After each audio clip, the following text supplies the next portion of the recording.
começando mais um programa Seara dos Médiuns, hoje com o capítulo 75, Expliquemos.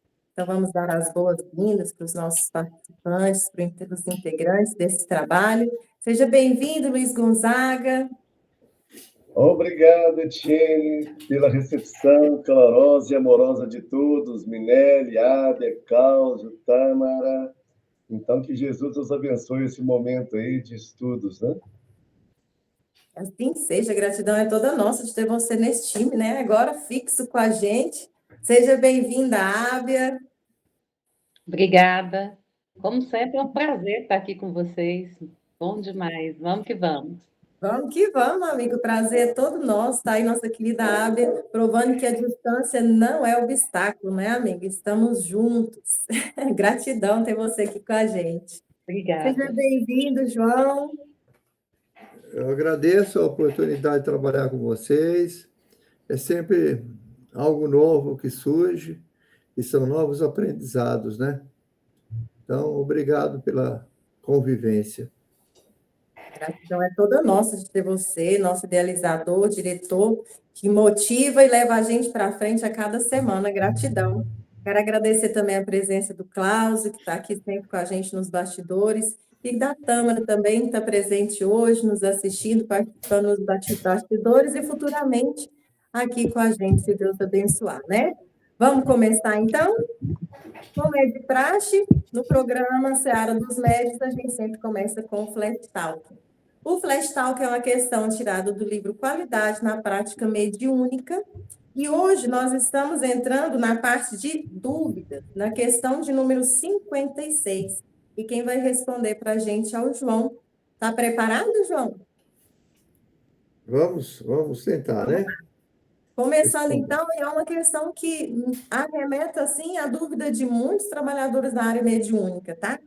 João, observam-se médiums com permanentes dúvidas quanto à autenticidade das comunicações, mesmo quando estas ocorrem por seu intermédio. Como superá-las? Boa noite a todos novamente. Olha, gente, é tão difícil. Primeiro, nós temos que ter aquele jargão, conhece-te a ti mesmo. Primeiro, você tem que se conhecer, para você saber que aquilo não é seu. Mas nós temos que levar em conta também que nós temos 3 tipos de médium, tanto na psicografia quanto na psicofonia, que é o médium consciente, o semiconsciente e o inconsciente. E essa dúvida, ela só acontece no médium consciente. Ele tem como uma inspiração, né? Porque o médium semiconsciente e o inconsciente não tem dúvida quanto à comunicação. Agora, quando o médium ele é consciente, muitas vezes ele sente dúvida se é dele ou se não é. Não devemos nos preocupar com isso, jamais. Jamais. O médium, ele estando trabalhando numa sala mediúnica, deu vontade de falar, ele fala. Deu vontade de escrever, ele escreve. Agora, se aquilo for dele, qual o problema? Se aquela comunicação for uma comunicação anímica, qual o problema? Ele vai ter que receber tratamento da mesma forma. Até o Chico, que era um médium equilibrado, ele tinha dúvida quanto às suas comunicações. Então, e nós? Nós temos dúvida. Será que isso é meu? Ou será que é minha imaginação? Mas até onde a minha imaginação me leva a trazer palavras que eu não conhecia, assuntos que eu não conhecia, e formas de falar jargões que não é da minha habitualidade. Então você tem que se conhecer, falar, esse não é eu. Eu não penso assim. Mas a dúvida sempre vai existir. Enquanto houver comunicação mediúnica através do médium, vai haver um processo anímico, por menor que seja. E havendo um processo anímico, a dúvida lá aparece. É isso. É tão interessante, né? Adorei o exemplo de você ter falado que até Chico, com o trabalho grandioso que ele carregava, tinha ali as suas dúvidas e as suas inseguranças, né? Então, que a gente possa aprender aí a se adaptar também com as nossas inseguranças, nos conhecendo. Muito obrigada, João, e vamos começar então com o texto. Vou abrir espaço para a nossa querida Ábia. É com você, Ábia. Vamos lá. Capítulo 75. Expliquemos. Reunião pública de 14/10/1960, questão número 301, parágrafo 4º. Não desconheces que a doutrina espírita é a revivescência do cristianismo em sua pureza.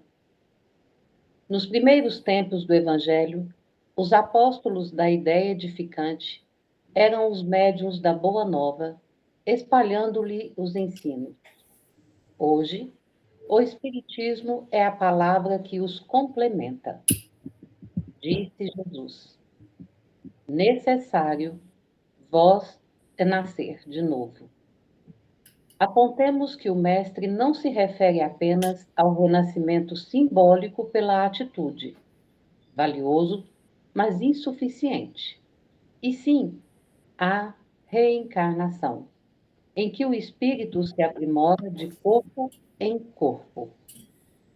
Disse Jesus: enquanto não vos tornardes quais crianças, não entrareis no reino de Deus.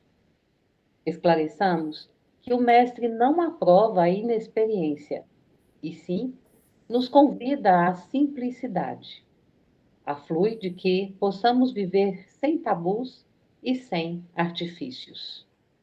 Volto com você, Tiene. Ok, muito obrigada. Voltando então, começando a primeira questão do dia, direcionando para o Luiz. Pode ser, Luiz? Sim, vamos lá. Então, vamos lá. Luiz, segundo o texto, por que a doutrina espírita é considerada a revivescência do cristianismo em sua pureza? O texto diz que a doutrina espírita é a revivescência do cristianismo, né? Olha só que responsabilidade que nós estamos pegando, hein? Nós, estudantes, né? Trabalhadores da seara espírita, que temos que levar adiante os conceitos da doutrina espírita, divulgá-los, então ser aí a revivescência do cristianismo na sua pureza é uma tarefa que não é fácil. Mas, como o texto nos fala aí, os apóstolos eram médiuns, né? Eram os médiuns da época, os médiuns da Boa Nova, os médiuns do Evangelho de nosso Senhor Jesus Cristo. Jesus os colocou para sair, né, de dois em dois, para ir lá divulgar o seu Evangelho e realizar trabalhos espirituais, curas, né, consolações. Então, dessa mesma forma, nós espíritas, hoje, o espiritismo é o complemento dos ensinamentos de Jesus, porque passado aí quase na vinda do espiritismo quase 2000 anos, né? Quando o espiritismo começa, que ele começa nos meados do século XIX, então quase 2000 anos a palavra de Jesus se perdeu por muitas traduções, por muitas situações ali que ficaram a desejar, né? O egoísmo, a vaidade, o orgulho humano. Então, precisava de ter um novo clarão que pudesse trazer aos nossos irmãos terrestres, né, a mensagem viva do Cristo. E a mensagem viva é aquela que é trazida pelo coração.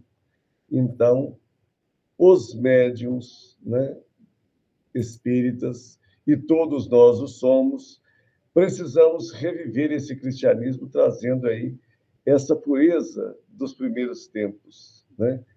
onde cada um de nós possa realizar essa tarefa com amor, com paixão, com harmonia, né?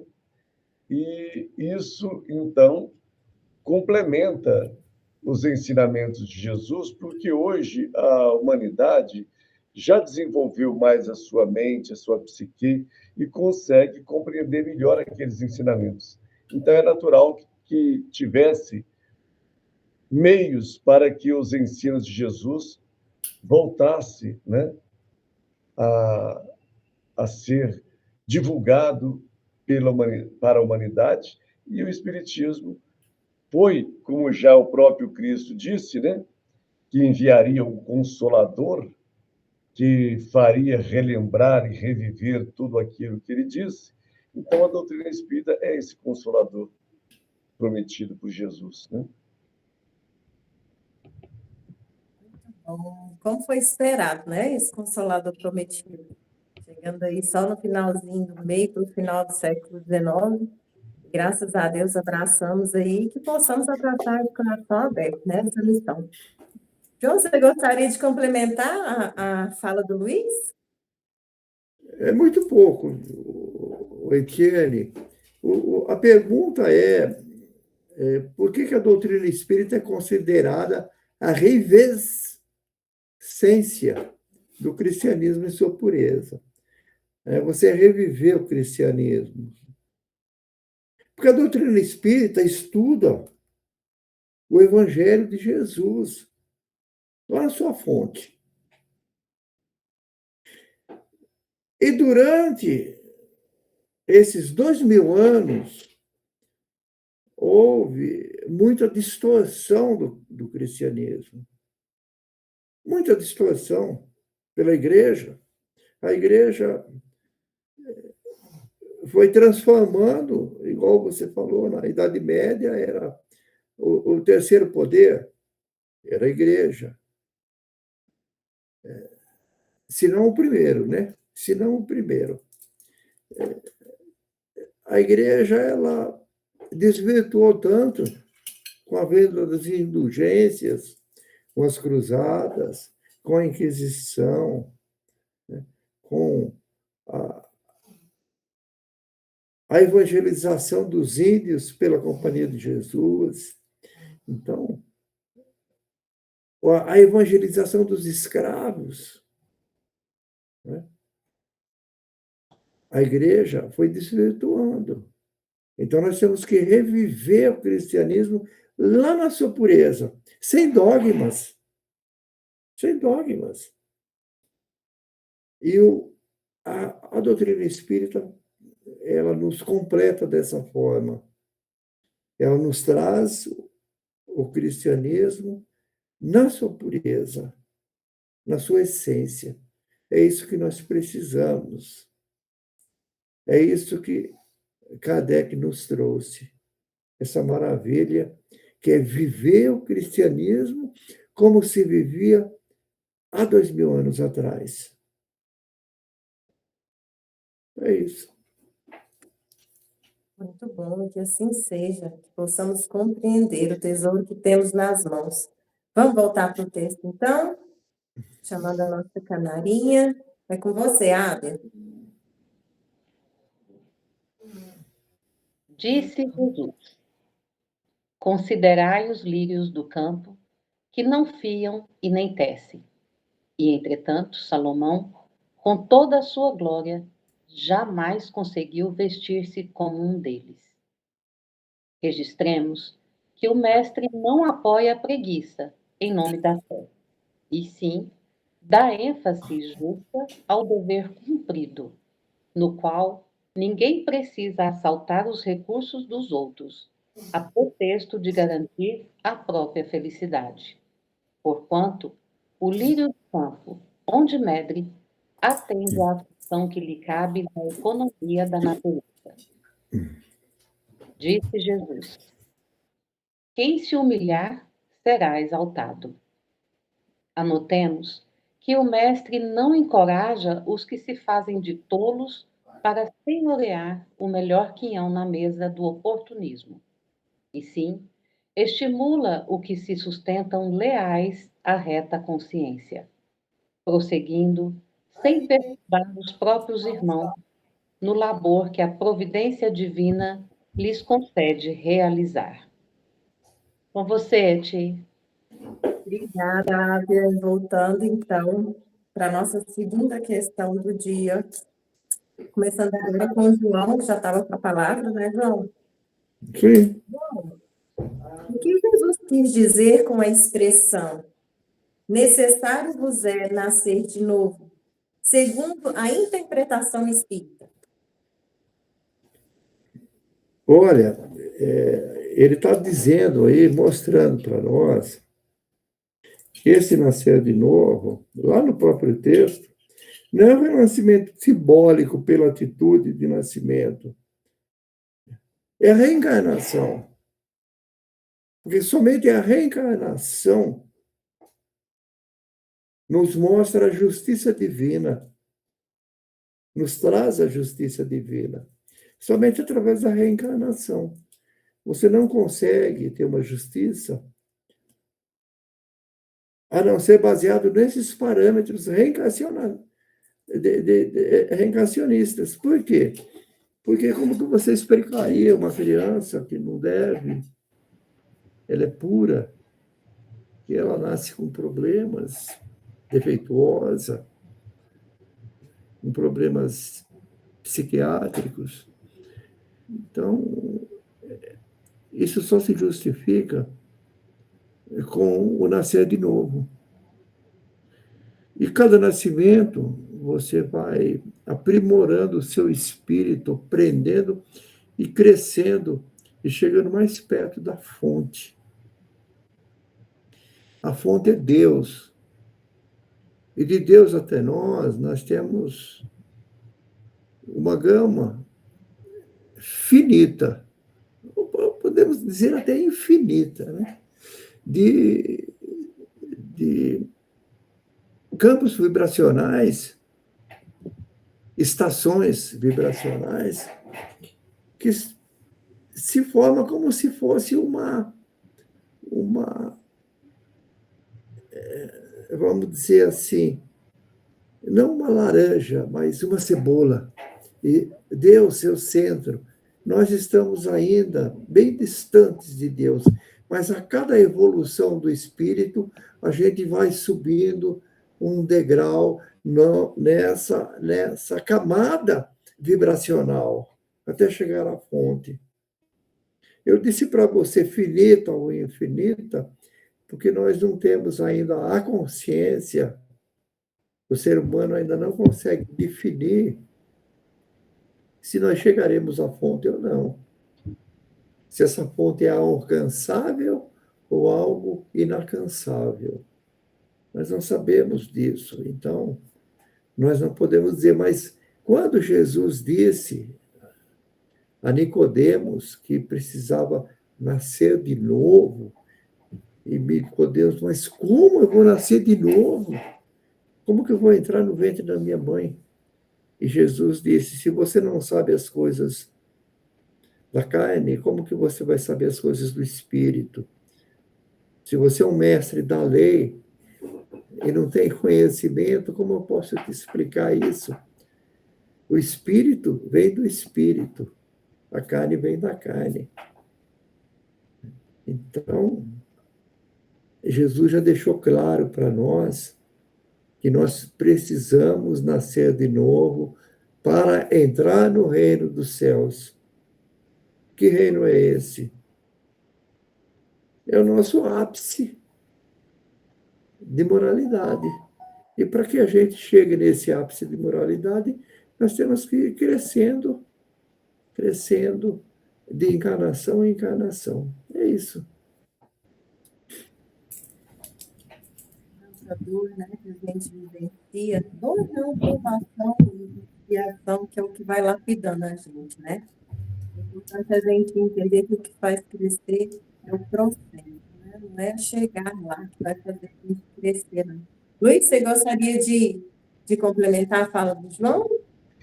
É muito interessante, né, essa questão, porque ela é muito importante, né? E como se diz, dá pano para manga, né? Esse ensinamento de Jesus, do nascer de novo, que daria aí um seminário, né? Mas só buscar aqui uma situação, porque assim, Emmanuel diz que esse renascimento simbólico pela atitude é valioso, mas é insuficiente. E é valioso realmente nós começarmos a buscar essa ideia de renovar as nossas atitudes, renovar mentalmente, renovar os nossos as nossas buscas, né? Renovar os pensamentos. E tudo isso aí realmente isso é necessário dentro da nossa existência. Quer dizer, eu já preciso começar a fazer esse renascimento interior já a partir de agora. Né? Eu já tenho que mudar, ser um homem novo a todo momento. A cada dia nós temos que buscar ser um homem novo, né? Mudar as nossas atitudes, os nossos pensamentos. Mas isso aí ele diz que é muito valioso, mas que é insuficiente, porque realmente não é fácil nós deixarmos determinadas situações que já estão viciosas até em nós, que já estão impregnadas, né, que estão cristalizadas ali na nossa personalidade, e a gente não consegue. Tanto é que a gente está assim, quanto tempo que nós estamos aí querendo mudar alguma situação em nós e a gente não consegue. Eu já tenho muitas coisas aí, já tenho mais de 40 anos que eu estou querendo mudar em mim. E até agora ainda não consegui. Estou lutando, né? Então, é preciso dessa renovação, da reencarnação, porque aí eu vou esquecer, como eu já esqueci, todos nós esquecemos das encarnações passadas, dos tenebrosos males que nós fizemos. Então, com essa oportunidade nova do esquecimento que se tem na reencarnação, quando você reencarna, você esquece do seu passado, então facilita para nossa mente conseguir, de fato, esse renascimento. O renascimento espiritual, que é o fundamento da nossa vida, é nos renascermos para o reino dos céus, né? Para um reino pleno. Mas isso tem que ser paulatinamente. Não é de um dia para outro, não é numa única existência que você vai fazer essa renovação. Então, esse renascimento. É necessário nascer de novo. Por isso que Jesus foi categórico. Né? Olha, é necessário nascer de novo. Né? É necessário reencarnar. Mas isso aí, vamos ficar por aqui, porque o assunto é muito empolgante, daria para a gente ver muito mais detalhes disso aí, né, João? Porque o tempo não é só para ver essa questão aí do livro mesmo, né? Verdade, né? Seria bem extenso se a gente pegasse para falar desse processo da reencarnação, até porque acho que ele responde aí 99,9% das dúvidas, das revoltas, das mágoas que a gente joga para o céu e fala, por que, Senhor? Por que comigo? A reencarnação te responde. Vamos voltar para o texto, então? É com você, Aber. Disse Jesus: amai os vossos inimigos, fazei bem ao que vos fazem mal e orai pelos que vos perseguem e caluniam. Assinalemos que o Mestre não espera se transformem os discípulos em legião de louva-minheiros dos delinquentes importantes da terra, e sim nos aconselha a respeitar os adversários pela sinceridade que demonstrem, dando-lhes campo de ação para que façam, melhor que nós, a tarefa em que nos criticam, continuando, de nossa parte, na execução dos compromissos que nos competem, cultivando a paciência praticada por ele mesmo, quando ajudou aos próprios perseguidores, através do exemplo silencioso, sem aplaudir-lhes a crueldade. Disse Jesus. Mas aquele Consolador, o Espírito Santo que meu Pai vos enviará em meu nome, vos esclarecerá em todas as coisas e vos fará lembrar tudo quanto vos tenho dito. Mostremos que o mestre não se reporta a acontecimento cósmico em desacordo com as leis naturais, e sim à doutrina espírita, pela qual os espíritos santificados na evolução voltam ao mundo, aclarando as sendas da vida e reafirmando o que ele próprio nos ensinou. Não faças de tua convicção um curso à idolatria. Recorda que em doutrina espírita é preciso estudar e aprender, entender e explicar. Eu volto com você. Obrigado, Abel. Eu achei lindo esse final, né? Estudar, aprender, entender e explicar. A gente possa, então, proliferar, né? Cada vez mais aí os ensinamentos. E vou voltar com você, Luiz. Você já estava Bora com a lá. palavra? Vamos Então, lá, vamos lá. né? Luiz, qual é o verdadeiro significado do ensinamento? Enquanto não vos tornardes quais crianças? Meus amigos, minhas amigas, enquanto nós não tornarmos iguais crianças. Bom, Jesus aí não estava fazendo uma apologia à inexperiência, né? Mas nos convidando à simplicidade. Porque, assim, a criança, ela é um símbolo de simplicidade. A gente vê, assim, que na humildade da criança, né, ela está sempre disposta a reconhecer a incapacidade que ela tem, né? E se esforça por aprender, ela está sempre querendo aprender. Então, ela está sempre buscando, né? Quem convive com criança e sabe, toda hora é uma pergunta diferente, né? Mas por quê? Mas por quê? Né? Então, ela se esforça para aprender, perguntas constantes, jamais se dá por totalmente satisfeita, está sempre querendo a melhoria, compreender mais, né?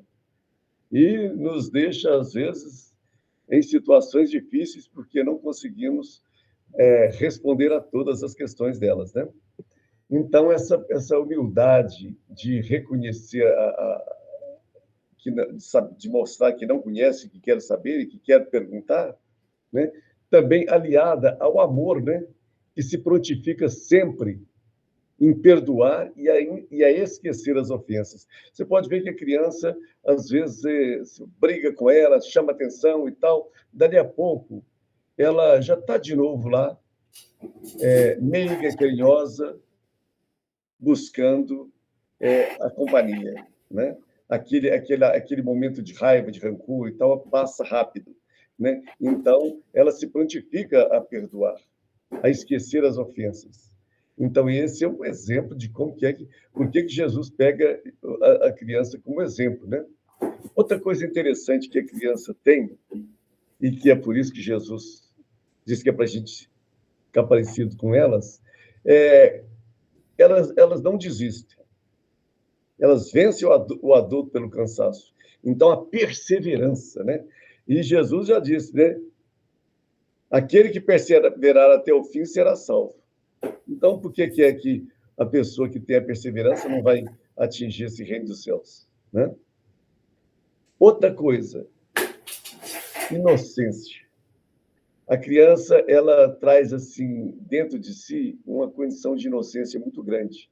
Sem malícia, age com naturalidade, sem mistério, não tem segredo, né? Se ela chegar e quiser falar que a camisa do Minelli não está bonita, que ela vai falar, ela não vai ficar pensando que vai agradar ou desagradar. E é muito importante isso, né? A sinceridade, né? Não ter essas malícias, ter a naturalidade, não criar mistério e não ficar com segredos. Se alguma coisa acontecer, ela vai dizer o que aconteceu. Ela tem a simplicidade dentro de si, né? Ela não faz cálculos, né? Ela vai agindo. Ela chega no lugar, ela quer perceber tudo que está ali no lugar. Então, quer dizer, essa busca de conhecer, sem cálculo, sem preconceito, como se diz, sem vergonha, né? Ela não tem vergonha de perguntar o que não sabe. E outra coisa fantástica, né? Que é a docilidade, né? Ela te deixa, ela se deixa guiar, ela não imagina traições, ela não acha que você vai fazer alguma coisa para traí-la, ela não fica precavida, né? Então, essa docilidade faz com que ela siga para frente, né? Sem temer. Agora, se alguém vai trair, se vai prejudicar, aí já não é problema dela. Já não é por causa da sua docilidade que ela possa ser enganada, né? Ser mal conduzida, mas pela maldade, vamos dizer assim, daquele que não está conduzindo bem. Muito obrigada. E realmente, eu vendo a descrição de uma criança, é muito lindo, né? Espírito puro, sem verdadeiro, sem mágoa, sem rancor. Eu acho que a alegria da criança também ela tem que ser ressaltada, porque qualquer ambiente que a criança chega, ela contagia, ela alegra, ela anima. Eu acho que o espírito cristão, ele é assim, ele é alegre, ele é feliz, ele é brincalhão, mesmo mediante tantas necessidades de manter a seriedade, ele sabe levar de uma forma leve, né? Vamos então para a próxima questão? Uma vez que a gente já finalizou o texto, João, minto. Deixa eu abrir espaço para o João, perdão, João. Olha, eu que não queria te dar espaço para falar. O espaço é todo seu, João, perdão. Olha, eu digo para você o seguinte, que, resumindo a questão anterior, pode dizer que Jesus ele faz a exaltação da simplicidade, pureza de coração e da humildade. É isso, não tem muito o que falar. O Luiz Gonzaga esgotou o assunto, né? Então, é isso. Obrigada, João. Desculpa ter atropelado a sua vez. Agora sim, nós vamos para a próxima questão e eu vou continuar com você, tá, João? Ok. É a nossa próxima e última questão do dia. João, o que o texto esclarece sobre a frase considerai os lírios do campo? Muito bem. O que o texto nos esclarece. Considerai os lírios do campo, que Salomão, com toda a sua riqueza, não conseguiu se vestir como um lírio, disse Jesus. Ele está querendo dizer que Deus supre aquilo que nós precisamos. E muitas vezes nós nos apegamos demais à matéria. Somos muito materialistas. Nós trabalhamos por trabalhar, para consumir mais, para ter mais bens. E nós esquecemos que nós estamos nesse corpo para o nosso crescimento espiritual. E o nosso crescimento espiritual ele envolve a fraternidade. Ele envolve a misericórdia.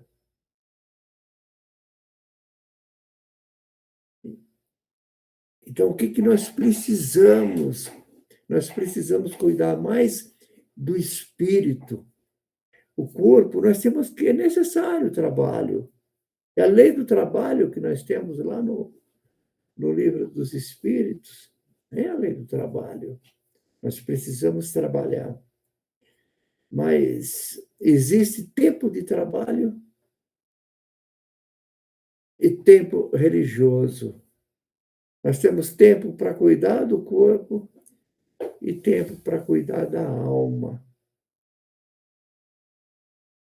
E toda palavra que eu disse, todas as palavras que eu disse, se resumem em caridade. E o que significa caridade? No entendimento de Jesus. benevolência para com todos, para todos, para o assassino, para o criminoso, para aquele que te traiu, como uma criança. A criança é boa com todos. Indulgência para as faltas das pessoas. Não ser rígido com o nosso companheiro de caminhada. E perdoar as ofensas. Se é que você se ofende. Porque Jesus nunca se ofendeu. Nunca, ele não se ofendeu. Ele não perdoava porque não se ofendia. Se você vai perdoar alguém, é porque houve ofensa a você. O que é ofensa? É seu orgulho ferido. Feriu o seu orgulho. Então, você se sente ofendido e você tem a necessidade do perdão. Então, quando ele diz, olhai os lírios do campo, é para a gente se preocupar um pouco menos com a materialidade e se preocupar um pouco mais com a espiritualidade. Porque hoje nós somos mais materialistas do que espiritualistas. Por isso que nós vivemos ainda no mundo de provas e expiações, onde o mal predomina sobre o bem, onde a felicidade é efêmera, é fugaz, é pequena. Então vamos olhar os lírios do campo, vamos olhar as aves, que as aves encontram seu alimento. É isso que ele diz. E nós, para você viver, você precisa de tão pouco. Para você viver bem, você precisa de tão pouco. E nós precisamos de tantas coisas que nossos sonhos nós compramos. Né? O nosso sonho é você ir naquela loja. Vem que tem. Tem uma loja que chama Vem que tem. Do chinês, Galela. Ele fala galera, ele não consegue falar galera, ele fala galera, vem que tem galera. Você compra de tudo ali, coisas maravilhosas. Se leva para casa e você não usa. Se você for na sua casa e olhar, tem tanta coisa que você comprou que você não usa, você preocupado em ter a posse, e você não usa aquilo faz anos, e você vai lá e compra outra igual. Às vezes, o mesmo produto você compra 3, porque você nem lembra que tinha. Aí quando você vai dar uma geral, você fala, eu fui lá e comprei, eu já tinha aqui. Você nem lembra. Então, essa é a verdade. Nós precisamos ser mais espiritualistas. Viver com o necessário. Progresso é necessário, mas o excesso do consumo, ele é um pecado mortal. Onde está o seu tesouro, está seu coração. Acumule tesouros onde as traças não roem e a ferrugem não come. Os tesouros não podem ser tesouros materiais. É isso. Acho linda essa frase que você encerrou sua fala. Luiz, você gostaria de complementar a fala do João? Olha, só uma coisa interessante aqui que a gente vê é que, assim, Emmanuel diz lá que, justificando por que devemos aceitar a proposta de Jesus, né, de considerar os lírios do campo, né, que nem Salomão conseguiu, na sua glória, conseguiu vestir como ele, né? Ele diz assim: ninguém precisa assaltar os recursos dos outros. Isso aí, eu entendo que é uma lição muito grande que Emmanuel traz nessa interpretação desse ensinamento do Cristo, porque, olha, cada um aquilo que necessita. Dos lírios do campo, não é cobrado que ele dê laranja. De Salomão, é cobrado que ele traga sabedoria. Tanto é que ele foi um dos reis mais sábios que já existiam na antiguidade. Então, o que é, em sintonia com o que o João trouxe? É os valores espirituais que o homem precisa.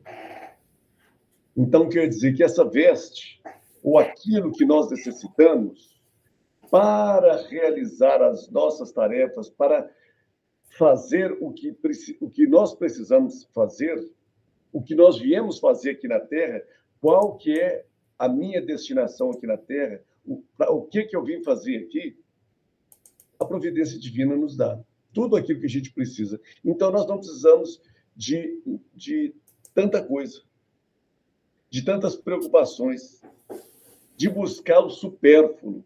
Vamos com o necessário. O necessário, ele vai bater na nossa porta. Só que é difícil, às vezes, a gente compreender isso. Mas esse necessário, ele vem para que você faça o que você precisa. Então, nós não precisamos assaltar os recursos dos outros. E a gente assalta muito o recurso dos outros pela inveja. Né? Pela inveja, porque eu não tenho aquilo. Eu não tenho porque eu não preciso. Se eu sou um advogado, eu não preciso ter o conhecimento do médico. Até porque eu não vou conseguir tudo isso numa existência só. Então, eu tenho que focar naquilo que eu vim fazer, naquela minha necessidade do momento. O que eu estou aqui? E para mim fazer isso, é só eu observar o lírio do campo. Eles não tecem, não fiam. Quer dizer, eles não estão inventando moda, porque um lírio do campo não precisa tecer nem fiar. Ele só tem que ser bonito por natureza. É a beleza, né? É a veste dele, é a beleza. Então, é para isso que ele veio, que ele existe. É para isso que Deus o criou. Então, para que é que Deus me criou? O que eu estou fazendo aqui? Qual que é a minha tarefa? Então, eu vou focar naquilo que eu tenho habilidade para fazer, porque o que eu tenho habilidade é o que a providência divina espera de mim. Muito bom, né? E se a gente pega essa linha de raciocínio, a gente elimina tantos problemas da nossa vida, né?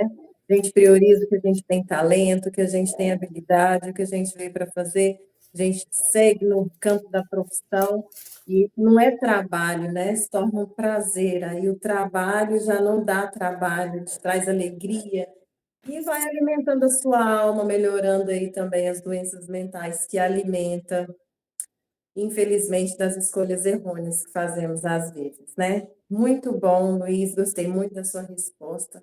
Também gostei muito da resposta do João. E a gente encerra aqui, então, o programa Seara dos Médiuns, capítulo 75.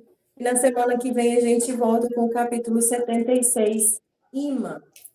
Quero agradecer mais uma vez a presença de todos vocês que participaram, que fizeram a mágica acontecer, e de vocês que nos assistem toda semana. Um beijo no coração e espero ver vocês aqui semana que vem de novo. Tchau, tchau. Obrigada, gente. Tchau, tchau.